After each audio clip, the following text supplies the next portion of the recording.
કેમ છો ધોરણના વિદ્યાર્થીઓ? બધા મજામાં? શું કરો છો બધા?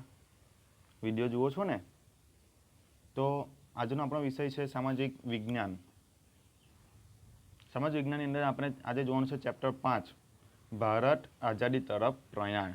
આઝાદી તરફ પ્રયાણ કારણ કે આપણે ચેપ્ટર 1 થી લઈને ચેપ્ટર 4 સુધી પ્રથમ વિશ્વયુદ્ધ, દ્વિતીય વિશ્વયુદ્ધ અને એ સમયગાળા દરમિયાન આપણા ભારતની રાષ્ટ્રીય ચળવળો ચેપ્ટર 4ની અંદર જોઈ ગયા. રાષ્ટ્રીય ચળવળો કઈ?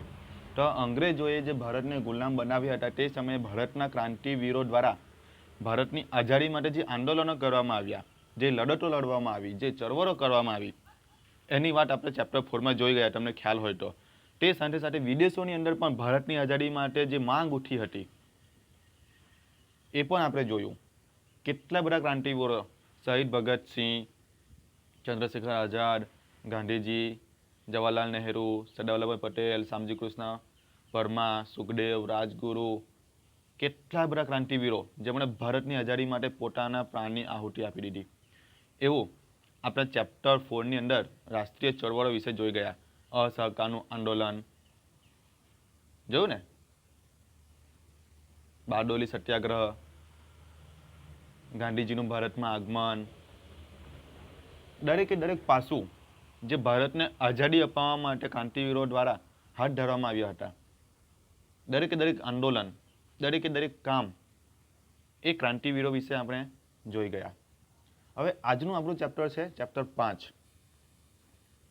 જેનું નામ છે ભારત આઝાદી તરફ પ્રયાણ. પ્રયાણ એટલે કે આઝાદી તરફ આગળ વધી રહ્યું હતું. ભારતના ક્રાંતિવીરો દ્વારા જે ખૂબ જ પૂરજોશમાં આંદોલનો શરૂ થયા હતા, જેના કારણે અંગ્રેજો ડરી ગયા. એમની પાસે હવે આઝાદી આપવા સિવાય બીજો કોઈ રસ્તો બચેલો હતો નહીં.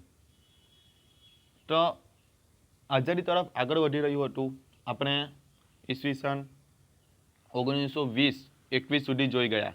પેલા ચેપ્ટર જે હતું ચેપ્ટર 4 એમાં છેલ્લું આંદોલન આપણે જોયું હતું અસહકારનું આંદોલન, જે ગાંધીજી દ્વારા શરૂ કરવામાં આવ્યું હતું અને ગાંધીજી દ્વારા જ અધ વચ્ચે એને બંધ કરી દેવામાં આવેલું. કારણ કે અમુક લોકો દ્વારા એક પોલીસ ચોકી સળગાવી દેવામાં આવી હતી, જેમાં 11 કે 13 જેટલા પોલીસ જીવતા સળગી ગયા હતા. અને ગાંધીજીનો ઉદ્દેશ્ય હતો અહિંસા, હિંસા નહીં, પરંતુ લોકો હિંસા તરફ વળી ગયા. એટલા માટે ગાંધીજીએ એ અસહકારનું આંદોલન અધ વચ્ચે જ રોકી દીધું હતું. ત્યારથી હવે આઝાદી સુધીની હજી સફર આપણે જોવાની બાકી છે. એટલે આપણે 1920 સુધી ચેપ્ટર 4માં જોઈ ગયા. હવે 1920 થી 1947 સુધીનો સમયગાળો જે ભારતને આઝાદી અપાવી, જે ક્રાંતિવીરોએ પોતાના પ્રાણની આહુતિ આપી, જે આંદોલનો કર્યા, જે ચળવળો કરી, એના વિશે આપણે જોવાનું છે. ક્યાં સુધી? 1920 થી 1947 સુધી. કારણ કે 1920 સુધી જે આંદોલનો થયા એને તો આપણે ચેપ્ટર 4માં જોઈ ગયા. આ છે આપણું પાર્ટ 1. અહીંયાથી આપણે શરૂઆત કરીએ. ભારત આઝાદી તરફ પ્રયાણ એટલે કે આઝાદી સુધીની એની સફર, આઝાદી તરફ આગળ વધવું.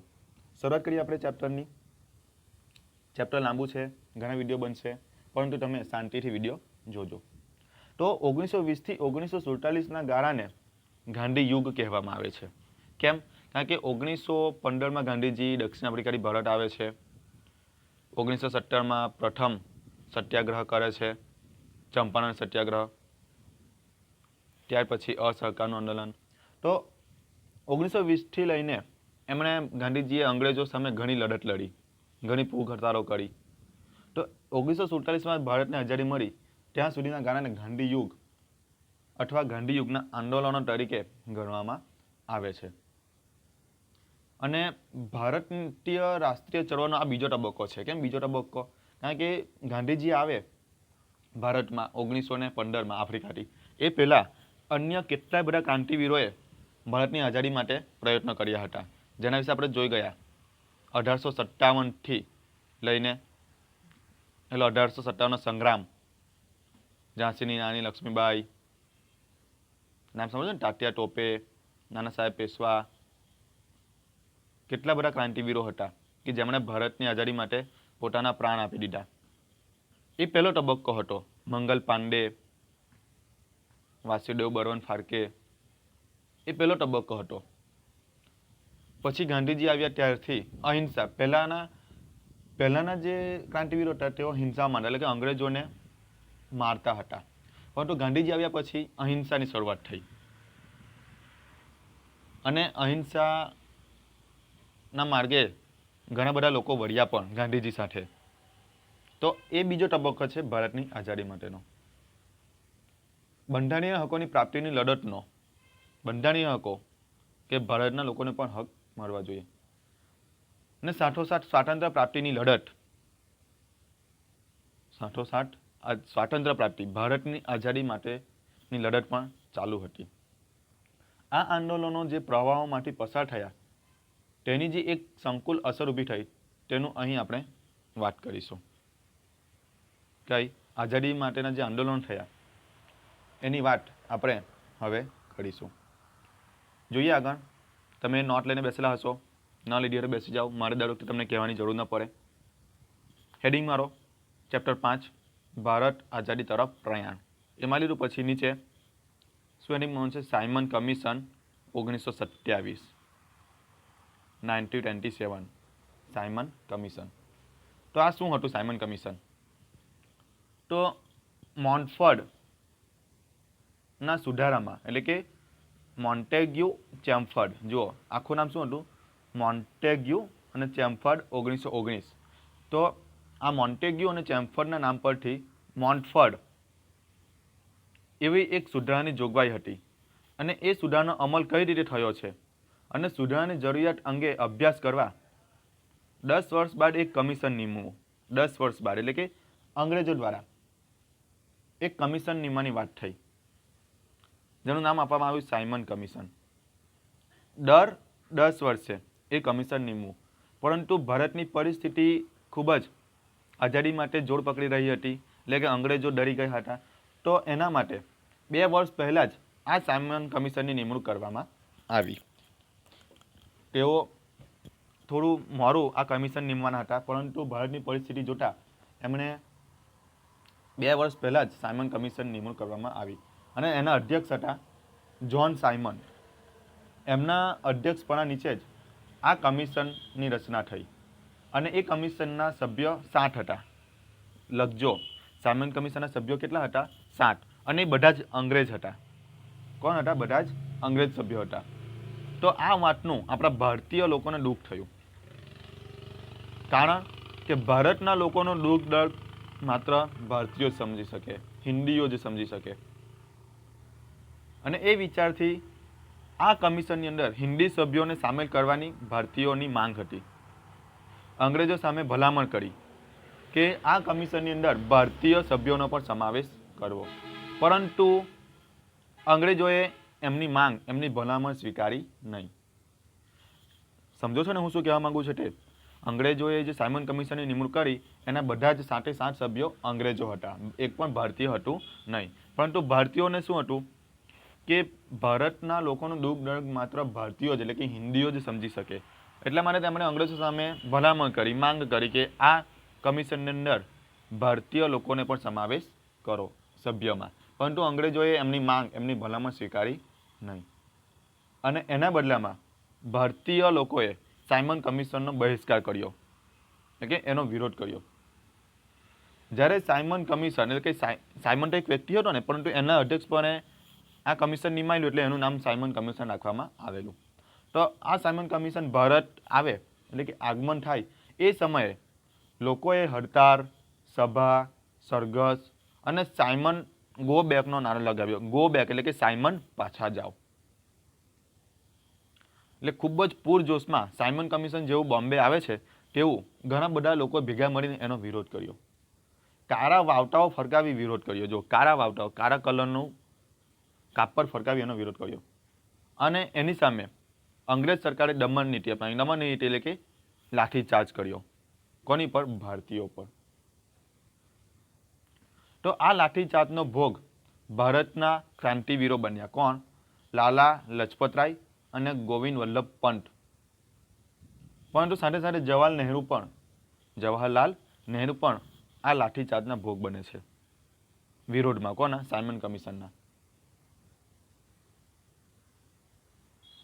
લાહોરમાં સરઘસની આગેવાની લેતા લાલા લજપતરાય ગંભીર રીતે ઘાયલ થયા. આ લાઠીચાર્જમાં લાલા લજપતરાય ખૂબ જ ગંભીર રીતે ઘાયલ થયા અને થોડા સમયમાં જ એમનું અવસાન થઈ ગયું. સાયમન કમિશનનો વિરોધ કરતા હતા તો એના બદલામાં લાઠીચાર્જ થયો અને એ લાઠીચાર્જમાં લાલા લજપતરાય જેવા ક્રાંતિવીરનું અવસાન થયું. તમને અહીંયા એક વાત અપાઈ દઉં કે આપણા જે ભગતસિંહ હતા તેઓ લાલા લજપતરાયને પોતાના ગુરુ માનતા હતા, પોતાના આદર્શ માનતા હતા. તો લાલા લજપતરાયનો બદલો લેવા અને બદલો લીધો પણ એ અંગ્રેજ અધિકારીને ગોળીએ વીંધી નાખે છે. એના વિશે કદાચ આપણે ચેપ્ટર 4માં જોઈ ગયા અથવા આવશે, કદાચ હવે આવશે. આગળ વાત કરીએ.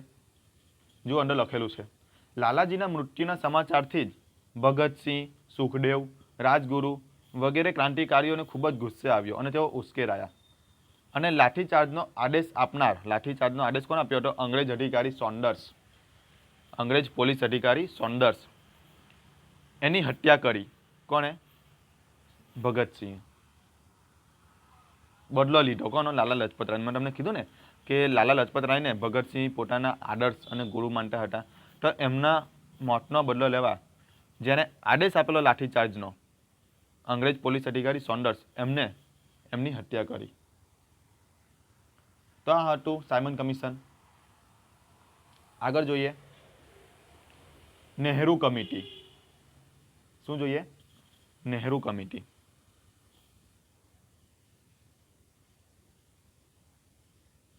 તો સાયમન કમિશનનો બહિષ્કાર થતા ખૂબ જ પૂરજોશમાં એનો બહિષ્કાર કરવામાં આવેલો.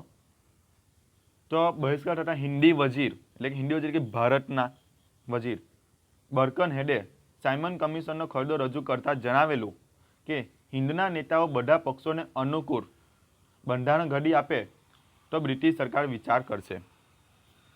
જો શું કહે છે? હિન્દના નેતાઓ, હિન્દના એટલે કોણ? ભારતના નેતાઓ. જો બધા પક્ષોને અનુકૂળ એટલે કે ભારતની અંદર જે પક્ષો છે એને અનુકૂળ બંધારણ ઘડી આપે. બંધારણ જે રીતે બાબા સાહેબે બનાવેલું છે ને બંધારણ, પણ બાબા સાહેબે તો ઈસવીસન 1950માં બંધારણ બનાવેલું. આ વાત છે 1930ની. આ વાત ક્યાંની છે? 1930ની. એટલે કે બાબા સાહેબે બંધારણ બનાવ્યું એ પહેલાંની વાત છે, 20 વર્ષ પહેલાંની. તો અંગ્રેજોએ એક પ્રસ્તાવ મૂક્યો આપણા ભારતીય સમક્ષ કે જો તમે દેશને અનુરૂપ બંધારણ ઘડી આપો તો બ્રિટિશ સરકાર આગળ કંઈ વિચાર કરશે. અને આ આહવાનને પડકાર એટલે કે ભારતીય લોકોએ પડકાર સમજો કે આ એક રસ્તો છે ભારતની આઝાદી માટેનો. તો સમજી હિન્દી રાષ્ટ્રીય મહાસભાએ મોતીલાલ નહેરુના પ્રમુખ પદે, મોતીલાલ નહેરુ કોણ હતા? તો જવાહરલાલ નહેરુના પિતા. જવાહરલાલ નહેરુના પિતા હતા મોતીલાલ. એમના પ્રમુખ પદે નહેરુ કમિટીની રચના થઈ. કઈ કમિટીની રચના થઈ? નહેરુ કમિટીની રચના થઈ. જે અહેવાલ આપ્યો તેને નહેરુ અહેવાલ તરીકે ઓળખવામાં આવે છે. અંગ્રેજોને જે અહેવાલ તૈયાર કરીને આપ્યો એને નહેરુ અહેવાલ તરીકે ઓળખવામાં આવે છે. જેમાં આ અહેવાલની અંદર શાનો ઉલ્લેખ કરવામાં આવેલો હતો? તો સ્થાનિક સ્વરાજ્ય. સ્થાનિક એટલે કે પોતાનું શાસન. પોતાનું કોનું? દેશના લોકોનું. જેને ડોમિનિયન સ્ટેટ કહેવાયું. સ્વતંત્ર ન્યાયતંત્ર. ન્યાયતંત્ર એટલે કે સ્વતંત્ર, બધાથી અલગ, નિષ્પક્ષ, કે બધાને સરખો ન્યાય મળી રહે. ભારતના લોકો હોય કે અંગ્રેજી લોકો હોય. સ્વતંત્ર ન્યાયતંત્ર. કારણ કે તે સમયે અંગ્રેજોનું ન્યાયતંત્ર ચાલતું, એમાં ભારતના લોકોને પકડીને જેલમાં પૂરી દેવામાં આવતા, એમની ધરપકડ કરવામાં આવતી.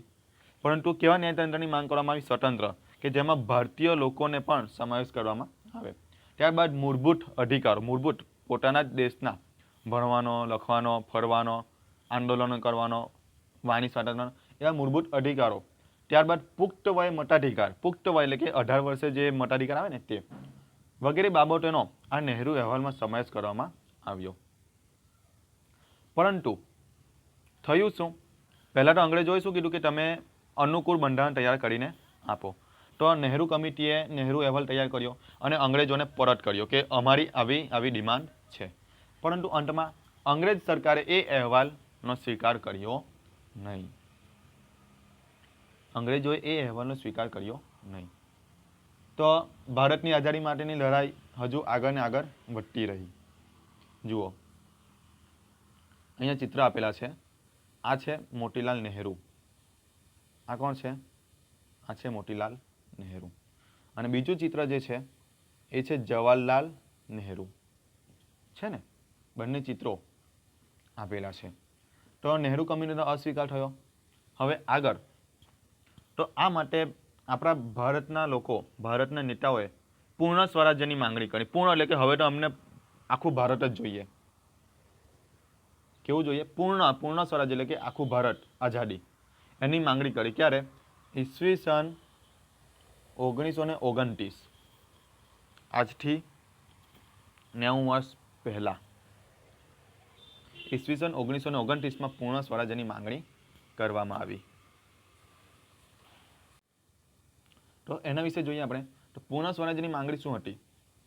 તો આ સમયે હિન્દી રાષ્ટ્રીય મહાસભામાં જવાહરલાલ નહેરુ, સુભાષચંદ્ર બોઝ જેવા યુવા નેતાઓ સક્રિય થયા. જુઓ, સુભાષચંદ્ર બોઝ, જવાહરલાલ નહેરુ, તેઓ સક્રિય હતા આ આંદોલનને આગળ વધારવા માટે, પૂર્ણ સ્વરાજ્યની માંગણી માટે. અને તેઓ પૂર્ણ સ્વરાજ્યના હિમાયતી હતા. પૂર્ણ એટલે કે આઝાદી, ભારતની આઝાદી માટેના હિમાયતી હતા. અને એવું કહેવાય છે કે જવાહરલાલ નહેરુ પોતાના જીવનકાળ દરમિયાન 11 વર્ષ સુધી જેલમાં વિતાવ્યા હતા. જવાહરલાલ નહેરુએ પોતાના જીવનકાળના 11 વર્ષ ક્યાં વિતાવ્યા હતા? જેલમાં. સુભાષચંદ્ર બોઝ, એમણે પણ ભારતની અંદર રહીને આઝાદી માટેના પ્રયત્નો કર્યા. પરંતુ અંગ્રેજોની આંખમાં સુભાષચંદ્ર બોઝ ખૂબ જ ખટકતા હતા. એટલા માટે એમની ધરપકડ કરવામાં આવી. પરંતુ ગમે તેમ કરીને સુભાષચંદ્ર બોઝ અંગ્રેજોની કેદમાંથી છટકી વિદેશ ચાલ્યા ગયા અને ત્યાં રહીને આઝાદી માટેના પ્રયત્નો કર્યા. એની વાત પણ આપણે કરીશું આગળ. તો સ્થાનિક સ્વરાજ્યથી યુવા વર્ગને સંતોષ ન થયો. સ્થાનિક સ્વરાજ્યથી યુવા વર્ગને સંતોષ ન થયો. એમને તો આખું ભારત જોઈતું હતું, આપણા ભારતીય લોકોને. પરિણામે રાવી નદીના તટે, તટ એટલે કે રાવી નદીના કિનારે, જે રાવી નદી હિમાલયમાંથી નીકળે પાકિસ્તાનમાં જાય છે. તો લાહોર ખાતે, લાહોર પાકિસ્તાનમાં આવેલું છે, હાલમાં પાકિસ્તાનમાં છે, પણ પહેલાં તો એ ઇન્ડિયામાં જ હતું ને. તો પરિણામે રાવી નદીના કિનારે લાહોર ખાતે જવાહરલાલ નહેરુના અધ્યક્ષપણા નીચે હિન્દી રાષ્ટ્રીય મહાસભાની અંદર પૂર્ણ સ્વરાજ્યનો ઠરાવ પસાર કરવામાં આવ્યો. પૂર્ણ સ્વરાજ્ય એટલે કે હવે તો ભારતને આઝાદી મેળવીને જ રહીશું, એનો ઠરાવ પસાર કરવામાં આવ્યો. ત્યારબાદ 26 જાન્યુઆરી 1930ના દિવસે સ્વતંત્રતાના શપથ લઈ પ્રથમવાર સ્વતંત્રતા દિન ઉજવવામાં આવ્યો. જુઓ, આઝાદી ન હતી મળી, પરંતુ તે છતાં 26 જાન્યુઆરી 1930ના રોજ સ્વાતંત્ર્ય દિન ઉજવવામાં આવ્યો. અહીંયા તમને એક વાતની માહિતી આપી દઉં. 26 જાન્યુઆરીને આપણે કયા દિવસ તરીકે ઉજવીએ છીએ? પ્રજાસત્તાક દિવસ તરીકે, જ્યારે આપણું ભારતનું બંધારણ અમલમાં આવ્યું હતું. તમને ખ્યાલ છે ક્યારે આવ્યું હતું? 26 જાન્યુઆરી 1950. 26 જાન્યુઆરી 1950ના રોજ ભારતનું બંધારણ અમલમાં આવ્યું હતું. એ અમલ એટલા માટે કરવામાં આવ્યો કારણ કે 26 જાન્યુઆરી 1930ના દિન પૂર્ણ સ્વરાજ્યની માંગણી હેઠળ સ્વતંત્ર દિન ઉજવવામાં આવ્યો હતો. તો એ દિવસને યાદ રાખવા માટે ભારતનું બંધારણ પણ 26 જાન્યુઆરીના રોજ અમલમાં મૂકવામાં આવ્યું હતું. આ પછી સ્વતંત્રતા મળી ત્યાં સુધી, જો સ્વતંત્રતા મળી ત્યાં સુધી 1930ના રોજ, આપણે 26 જાન્યુઆરી 1930ના રોજ ભારતીય નેતાઓ દ્વારા સ્વતંત્ર દિન ઉજવવામાં આવ્યો. તો ત્યારથી લઈ જ્યાં સુધી ભારતને સ્વતંત્રતા મળી, એટલે કે 1947, ત્યાં સુધી દર વર્ષે 26 જાન્યુઆરીના દિવસને સ્વતંત્ર દિવસ તરીકે ઉજવવાનું નક્કી થયું. અને એ દિવસનું મહત્વ જાળવવા, જો અમે તમને કીધું આવ્યું, એ 26 જાન્યુઆરી સ્વતંત્ર દિવસનું મહત્વ જાળવવા માટે આપણું બંધારણ એ જ દિવસે, એટલે કે 26 જાન્યુઆરી 1950ના રોજ અમલમાં મૂકવામાં આવ્યું છે ને. મેં તમને કીધી માહિતી આવી ને. તો પૂર્ણ સ્વરાજ્યની માંગણી થઈ તે જ સમયે ભારતના યુવા નેતા સુભાષચંદ્ર બોઝ, જવાહરલાલ નહેરુ અને અન્ય નેતાઓ દ્વારા 26 જાન્યુઆરીના દિવસને સ્વતંત્ર દિન તરીકે ઉજવ્યો 1930માં. ત્યારથી લઈને 1947 ભારતને આઝાદી મળી, ખરેખરની આઝાદી મળી ત્યાં સુધી દર વર્ષે આ દિવસને ઉજવવામાં આવ્યો. અને ભારતનું બંધારણ જ્યારે અમલમાં મૂકવામાં આવ્યું તો આ 26 જાન્યુઆરીના દિવસને યાદ રાખવા માટે જ 26 જાન્યુઆરી 1950ના રોજ ભારતના બંધારણને અમલમાં મૂકવામાં આવ્યું હતું. તો વિદ્યાર્થી મિત્રો, આ હતું આપણું પાર્ટ 1. પાર્ટ 1 ની અંદર ભારતની આઝાદી તરફ પ્રયાણ એટલે કે 1920 પછી જેટલા પણ આંદોલન થયા એ હવે આપણે આ ચેપ્ટરમાં જોવાનું છે, જેમાં આપણે સાયમન કમિશનનો વિરોધ પણ જોયો, નહેરુ કમિટી એના વિશે પણ માહિતી મેળવી અને પૂર્ણ સ્વરાજ્યની માંગણી જે સુભાષચંદ્ર બોઝ અને જવાહરલાલ નહેરુ દ્વારા કરવામાં આવી એના વિશે પણ આપણે જોયું. તો આ હતું આપણું પાર્ટ 1. હવે પછી આવશે પાર્ટ 2 અને પાર્ટ 2 ની અંદર આપણે ગાંધીજી દ્વારા જે દાંડી કૂચ યાત્રા કરવામાં આવી હતી, મીઠાનો સત્યાગ્રહ, જે અંગ્રેજો દ્વારા મીઠાનો કાયદો અમલમાં મૂકવામાં આવ્યો હતો, એનો વિરોધ કરવા માટે ગાંધીજી દ્વારા દાંડી કૂચ યાત્રા કરવામાં આવી હતી. અમદાવાદના સાબરમતી આશ્રમથી લઈને દક્ષિણ ગુજરાતમાં આવેલું નવસારી ખાતે દાંડી દરિયા કિનારે ત્યાં સુધી એમની દાંડી યાત્રા થઈ હતી. તો એના વિશે આપણે નેક્સ્ટ વિડીયો એટલે કે પાર્ટ 2માં માહિતી મેળવીશું. તો અહીંયા આગળ આપણે આ વિડીયો પૂરું કરીએ. ચાલો આવજો.